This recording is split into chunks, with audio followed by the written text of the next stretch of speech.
Good evening and welcome to Primetime News on TV1. Let's start off tonight with a look at your top stories. Taking a look at those stories in detail. The fuel price revision that was to come into effect on the 1st of April will be in effect from midnight on Wednesday, the 29th of March. This measure was taken to prevent fuel queues from forming at filling stations due to a strike by petroleum workers. Power and Energy Minister Kanchana Vijayasekara announced that the prices of petrol, diesel and kerosene will be reduced. A litre of 92-octane petrol will be reduced by 60 rupees and the new price will be 340 rupees. A litre of 95-octane petrol will be reduced by 135 rupees and the new price will be 375 rupees. A litre of Lanka auto diesel will be reduced by 80 rupees and the new price will be 325 rupees. A litre of super diesel will be reduced by 45 rupees and the new price will be 465 rupees. A litre of kerosene will also be reduced by 10 rupees and the new price will be 295 rupees.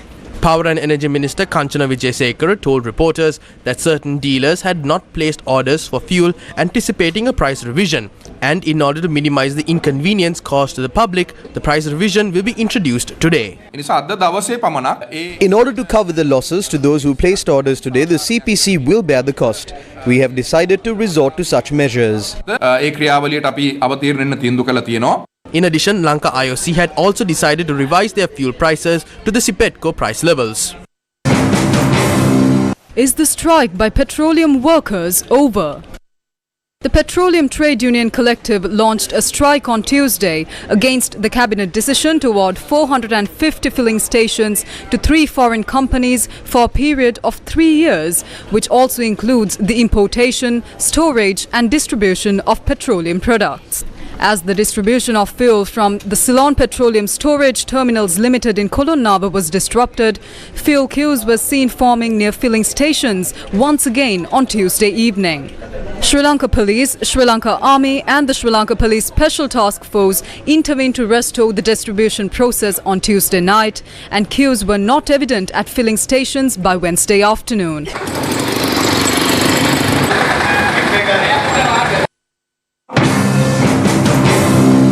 Minister of Power and Energy Kanchana Vijayasekara said that 20 petroleum workers, including trade union leaders who disrupted the fuel distribution process, which was declared as an essential service, was sent on compulsory leave. On Wednesday the 29th morning, so-called trade union leaders and several saboteurs totaling 20 people were sent on compulsory leave. They are prohibited from entering the premises. In addition, some are retired and working on a political agenda to engage in acts of sabotage. We have called for an investigation to determine how they entered the premises. In addition, election candidates have also entered the premises for this act. We have launched an investigation into the matter. It is disappointing to note that an SLPP trade union leader is among them. CPC had allocated 4 separate vehicles for the trade union leaders, and these officials' vehicles were also given a massive fuel quota as well. වෘත්තීය සමිතියේ නායකයන්ට වෙන් කළ තිබුණා මේ ආයතනින් නිල වාහන 4ක්. ඔවුන්ට වෙන් කළ තිබුණා ඉන්ධන වෙන් කළ තිබුණා. සමහර අවස්ථා අසීමිත ඉන්ධන කෝටාවන් වෙන් කළා. මැලවර්ජනයේට නායකත්වය දෙන්නේ පන්දුල සමන් කුමාර ශ්‍රී ලංකා පොඩ්ඩක් පෙරමුණ නියෝජනය කරන වෘත්තීය සමිතියේ නායකයෙක්. ඒක ඔහුගේ ප්‍රධාන තාර්ගය තමයි ශ්‍රී ලංකා පොඩ්ඩක් පෙරමුණ ප්‍රතිපත්ති. මේ මැතිවරණයේ ජනතා සම්මත කර ප්‍රතිපත්ති නෙවෙයි ඔබතුමා ඒ පක්ෂ නියෝජිතයෙක් විදිහට ක්‍රියාත්මක කරන්නේ. මේ cabinet පත්‍රිකාවගේ That is wrong. This cabinet paper was presented by Gotabaya Rajapaksa. I also represent the SLPP. Therefore, this was a cabinet proposal that was presented before President Ranil Wickremesinghe took office. That has been implemented by President Ranil Wickremesinghe.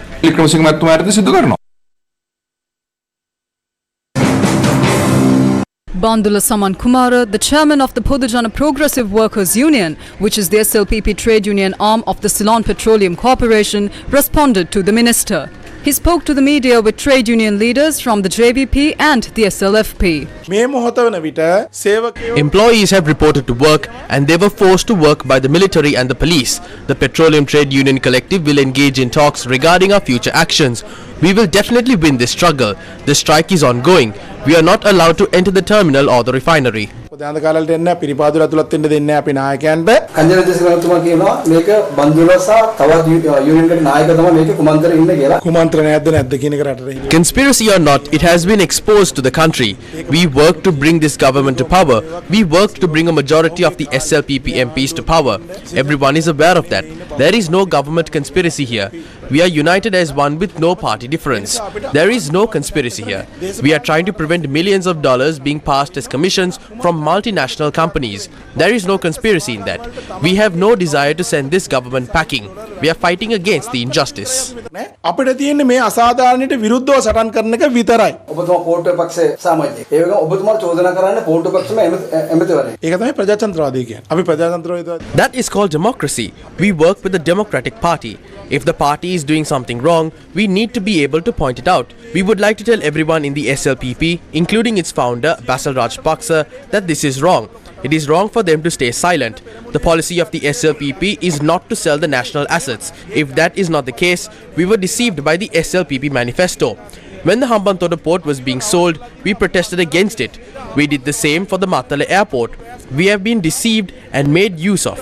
Do not engage in such politics. මධ්‍යස්ථානයේ කියලා ඕගොල්ලෝ අපිව අන්දලා තියෙනවා. අපිව පාවිච්චි කරලා තියෙනවා. එහෙම දේශපාලනය කරන්න එපා.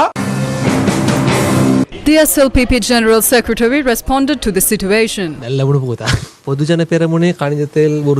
Minister Kanchana Vijayasekara has said that the membership of the SLPP Petroleum Trade Union leader has been terminated. Do you agree with that? No, he cannot terminate the party membership. I think his service has been suspended. We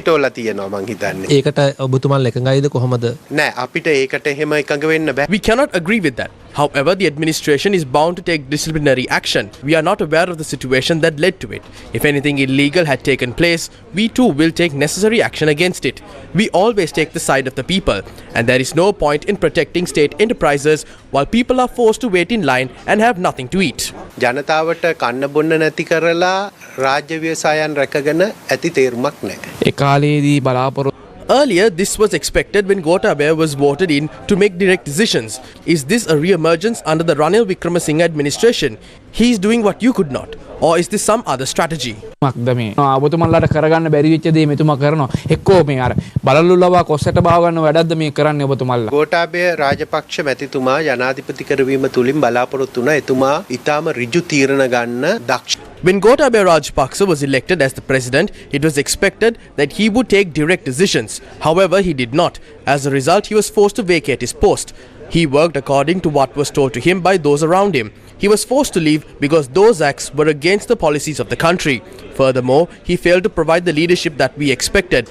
Next, we made Ranil Wickremesinghe the president. We had two expectations from him. Democracy was deteriorating at the time, and we requested him to protect democracy. He did that. Secondly, we expected economic development, and he has done that.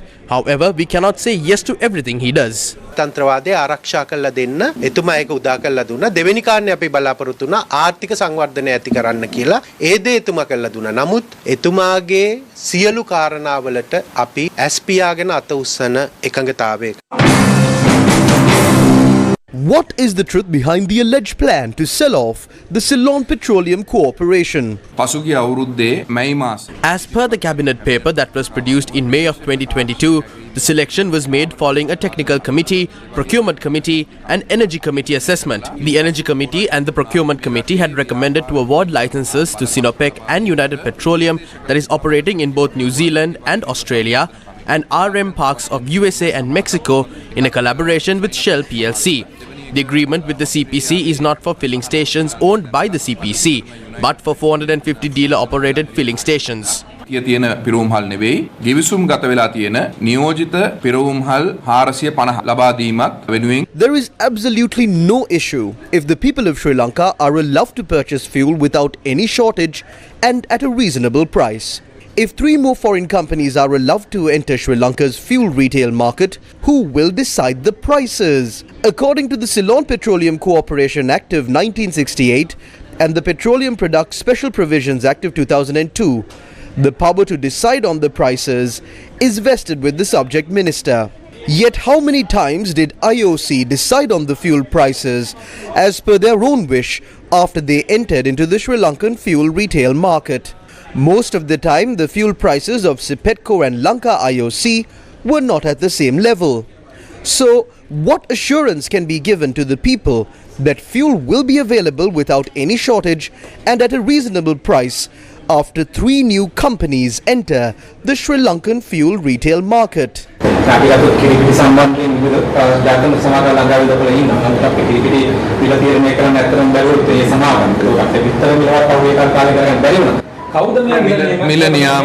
මිල නියාමනය පිළිබඳව තියෙන්නේ සූත්‍රයක් තියෙන මිල සූත්‍රයක්. ඉදිරියේදී බලාපොරොත්තු වෙනවා මේකට අවශ්‍ය නියාමනයක් ඇති කිරීම සඳහා නියාමනයකට යටත් කරන්න. But what is the fuel price formula that is implemented in Sri Lanka? Who is aware of it?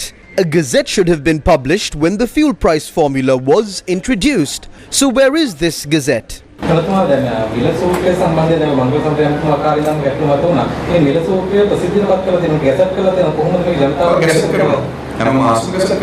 Minister, it is true that prices are gazetted every month, but what is the formula that determines the price? What are the factors that determine the price? Will the 3 new companies decide the price according to the method that you say? There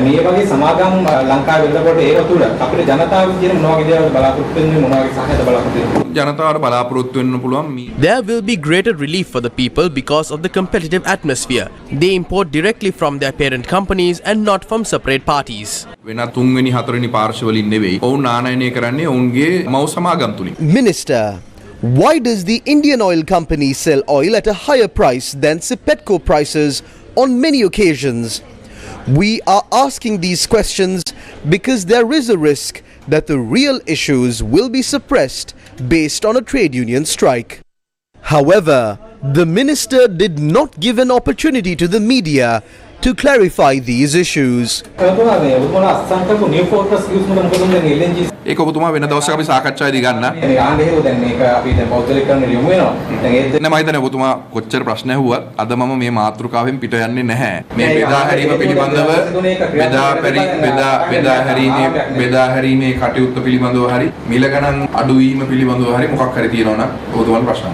The issue of New Fortress was raised here because it is important. The minister might not recall, but the founder and the national organizer of his own party and then finance minister Basil Rajapaksa gave his full blessing to sign an agreement with New Fortress USA. At the time it was said that it was a great opportunity to provide electricity at a subsidized rate. According to the agreement, Sri Lanka should be receiving electricity via an LNG power plant right now. This is because Sri Lanka is in possession of several combined cycle power plants that can generate electricity using LNG. Minister, what really happened with New Fortress? Where is the electricity that was to be given at a low price? That is why we are raising these questions on behalf of the people. If 3 new companies enter Sri Lanka's fuel retail market, will the people get fuel at a reasonable price without any shortages? What would happen if they decide on the price on their own and even decide to suspend distribution, citing that they cannot provide fuel at the stipulated price? We have plenty of past experiences. There is, however, another question. What are these companies?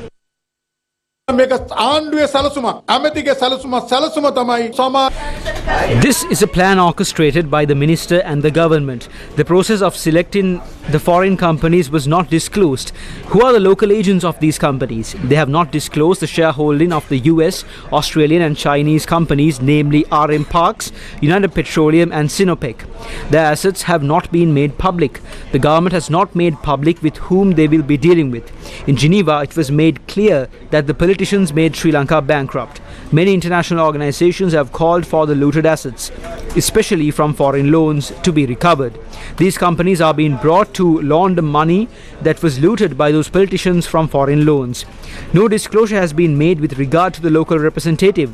In addition to the 450 filling stations, another 50 more are to be constructed. 9 billion rupees in profits were made by supplying fuel to the 450 filling stations. Moreover, no disclosure has been made on the process of awarding filling stations. If a strike took place, the minister is the reason for it.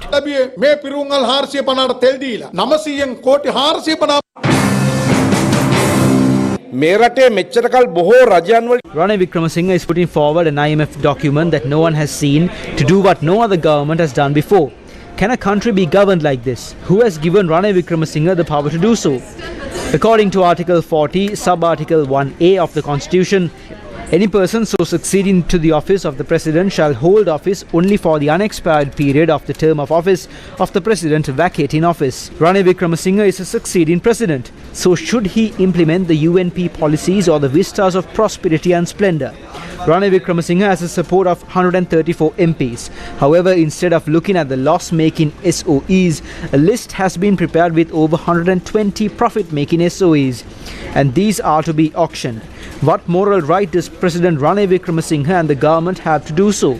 I wish to ask the same from Prime Minister Dinesh Gunawardena. Dinesh Gunawardena, mama ahanawa sarama endagena dinne kiyala. This was the response of the Frontline Socialist Party. Ranil Wickremesinghe is doing the same thing that he did before. In 2001, he came into the office of the Prime Minister through the back door and tried to destroy everything through Pubudamu, Sri Lanka. The people chased him away in 2 years. In 2015, he established a minority government and then became Prime Minister through the back door again. At the next general election, he secured power. But he suffered a humiliating defeat at the next election.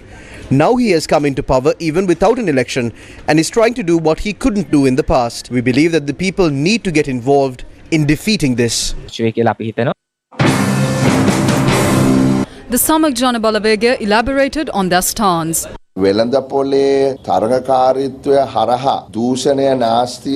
would very much like it if fraud and corruption were eliminated through competition in this market. These days, there is a delegation of the IMF in the country. We held long discussions with them. What we emphasized was that we do not agree with the stance of eradicating fraud and corruption after restructuring the country's economy. The Parliament never had a discussion regarding this mechanism or before signing any document. We expressed our displeasure in this regard with the IMF. We directly told them that certain clauses need to be changed because in these documents it is not mentioned how the country can be developed and how production can be increased. These things need to be done with the people's mandate. There are many things to be done by the government in the future. For that, they need the people's mandate.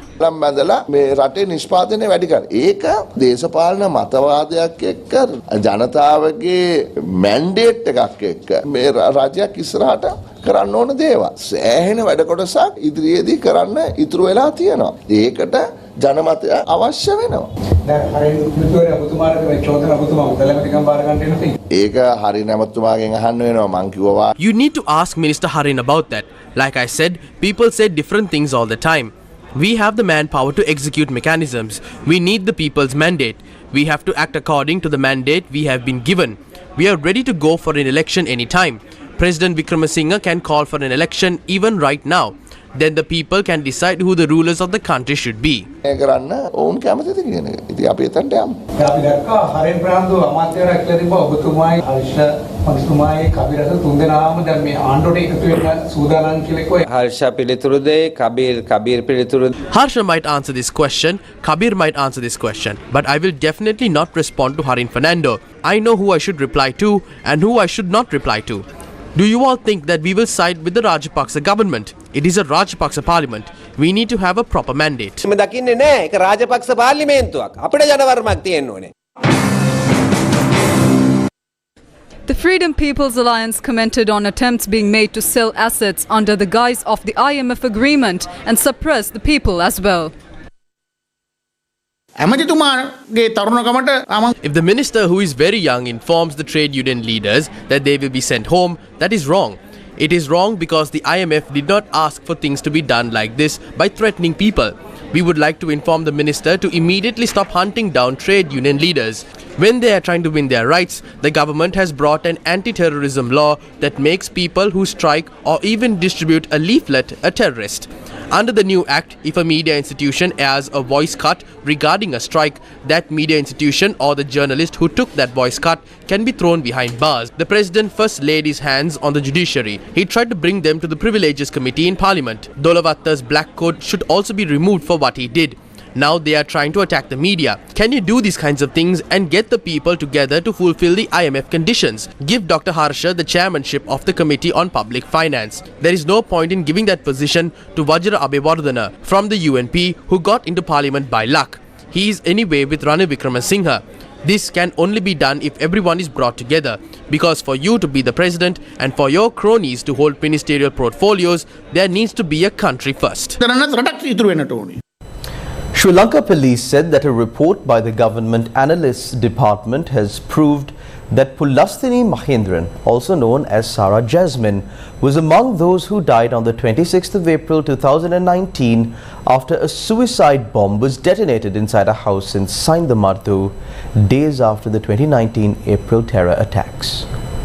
Thus, the Government Analysts Department report noted that the DNA from the bone samples obtained from the crime scene was a 99.999% match with Rajaratnam Kavida, the mother of Pulastini Mahendran. Sri Lanka police said that according to the report, it can now be confirmed that Pulastini Mahendran, also known as Sarah Jasmine, was killed when a suicide bomb was detonated inside a house in Saindamarthu on the 26th of April 2019. President Ranil Wickremesinghe said that students in the country must have a comprehensive knowledge in modern technology that will enable them to take over the country by the year 2048. The president was speaking at the 135th annual prize-giving ceremony at Anand Vidyalaya in Colombo. Upon arriving at Ananda College, Colombo, President Wickremesinghe was greeted by Boy Scouts and received a salute from them.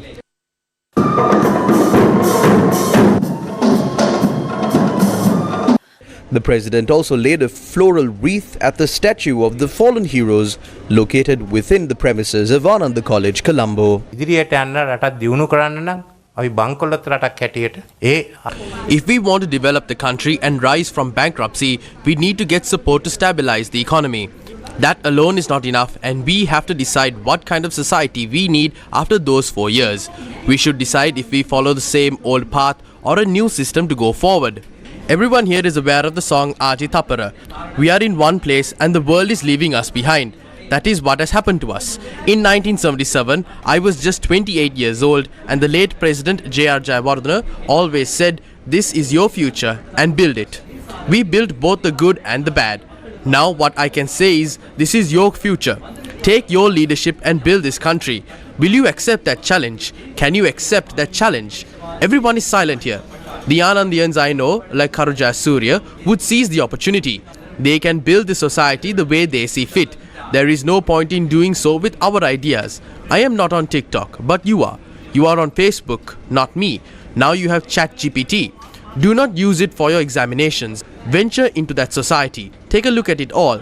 That responsibility lies with you. China aims to become a developed nation within 100 years. They named it 2049. Prime Minister Modi also said that he would be creating a modern India by the time they reach their 100th independence. That is in 2047. What can't we do? Let's also take the next 25 years to achieve it in 2048. That is a responsibility for you.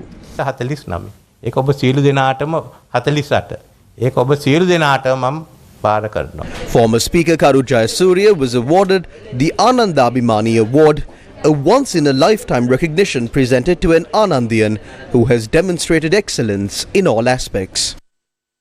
Several senior police officers, including the senior DIG in charge of the Northwestern Province, Lalit Patinayaka, have been transferred with immediate effect.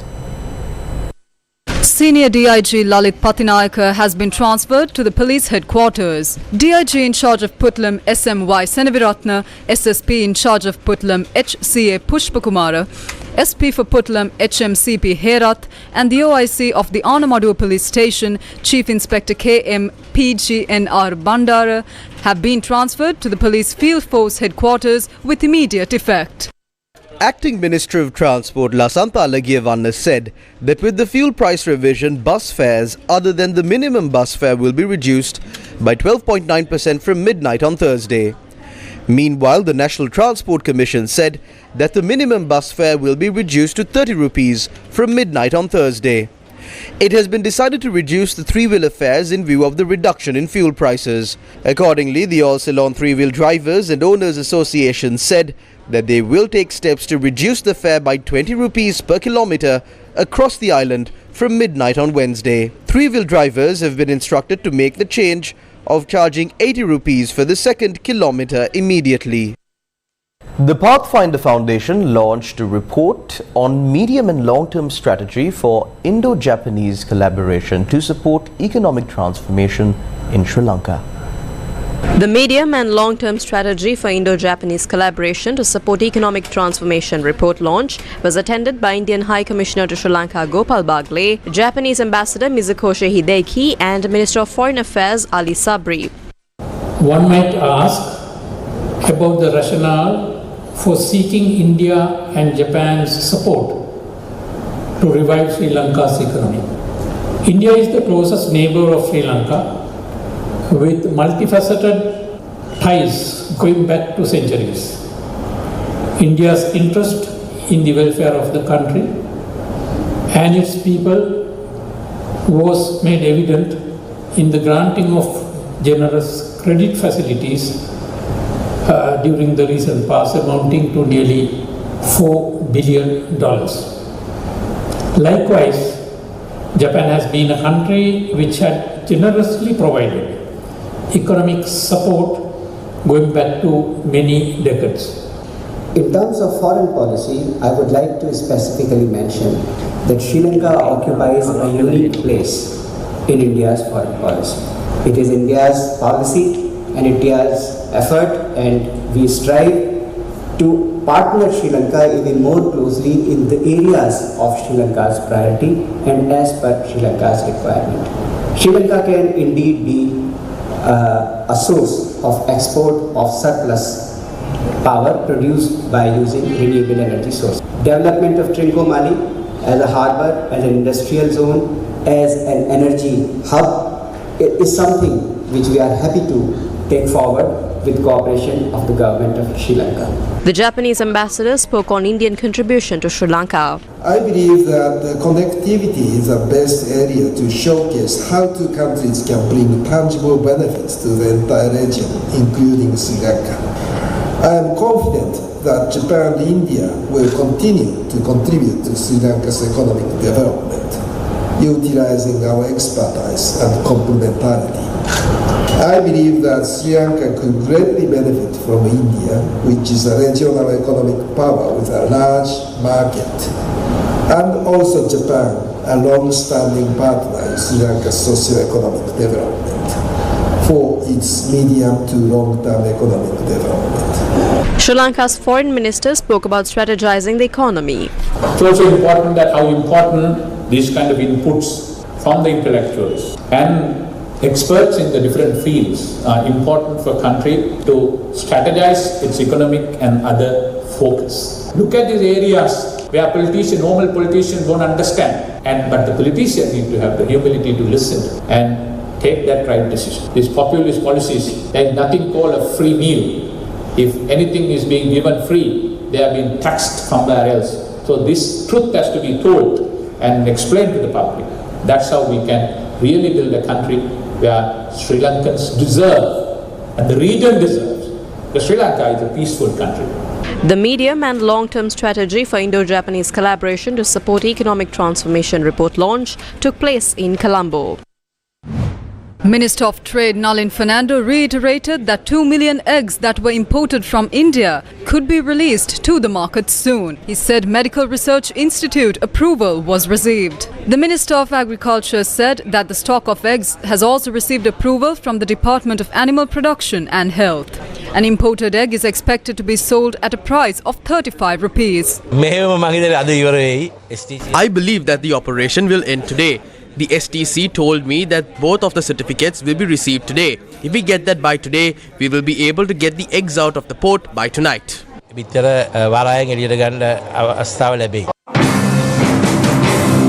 However, this is what small and medium-scale egg producers had to say. If those eggs were in India for 5 days, they have been in Sri Lanka for 7 days, which adds up to a total of 12 days.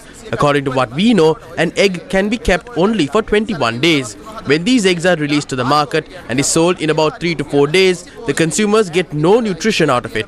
It will not solve the egg shortage, and the people will have to throw away the eggs since they are spoilt. They have brought 2 million eggs to Sri Lanka, not because these people love us or the country.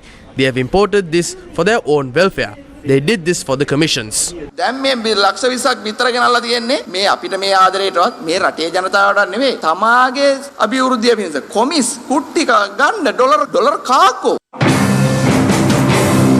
This is the opinion of the All Ceylon Egg Producers Association. The minister imported eggs from India, and even before the stock of eggs arrived, he reduced the tax from 50 rupees to 1 rupee. This minister did the same during the sugar scam. We produce about 5 million eggs a day in Sri Lanka. We pay about 30 million as taxes to the government, but we are bringing it down for about 75 to 80% from overseas. If this tax is reduced, we can reduce the price of an egg by about 6 rupees. දැන් ඔබතුමා අපි ඇහුණ මුළු දවසක කියලා දවස් 10න් මේක කල්ලි උත් වෙනවා. There is no issue of the eggs getting expired. All these eggs have been placed in refrigerators. Therefore, there is no issue with the 10 days. We are giving these eggs to the industries. Those engaged in these industries know how to check the quality. Therefore, there is no issue. Another phase of the LOLC Divisavya program, a community upliftment initiative aiming to empower our own citizens, took place centering the Matale district.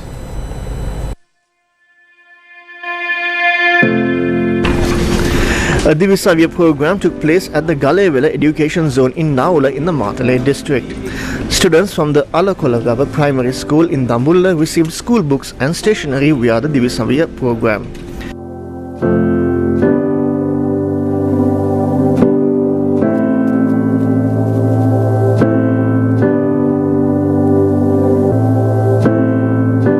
Students from the Sigre Pollattava Primary School also were gifted school books and stationery under the program.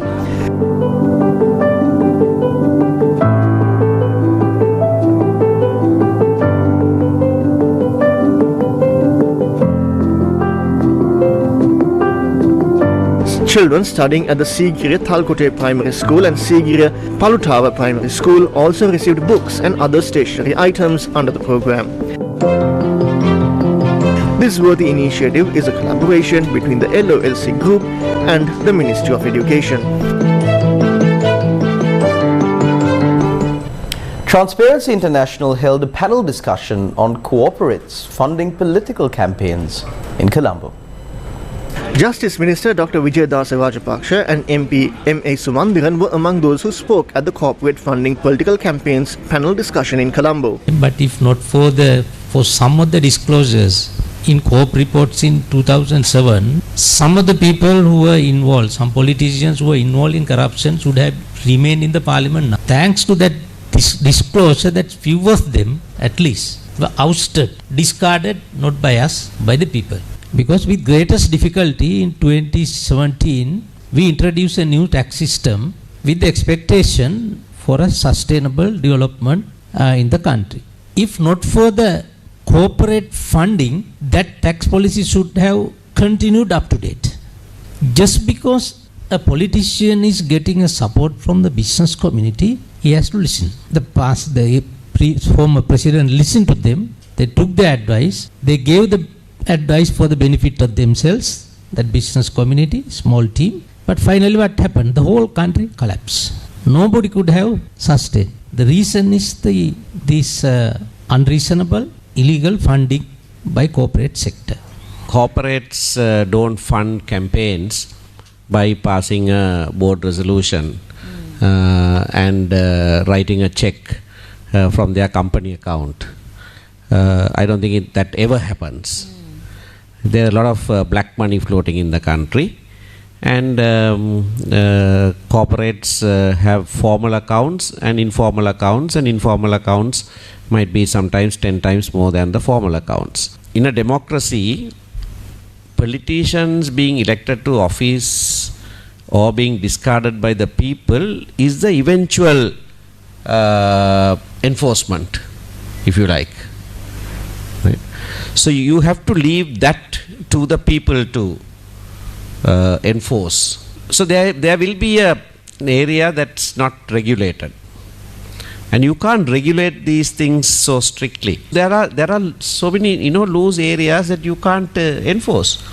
But that's why I said, if it is transparent and there's a huge gap that you can't explain, then the issue will arise, and that can only be countered by forcing disclosure. Panelists also included Sankita Gunaratne from TISL and Mangalayappa from Lanka Data Foundation. That's all the news we've got for you tonight. To follow details of these stories and more, you can log on to our website www.newsfirst.lk. I'm Charlotte Benedict for the Newsfirst team. Take care. God bless.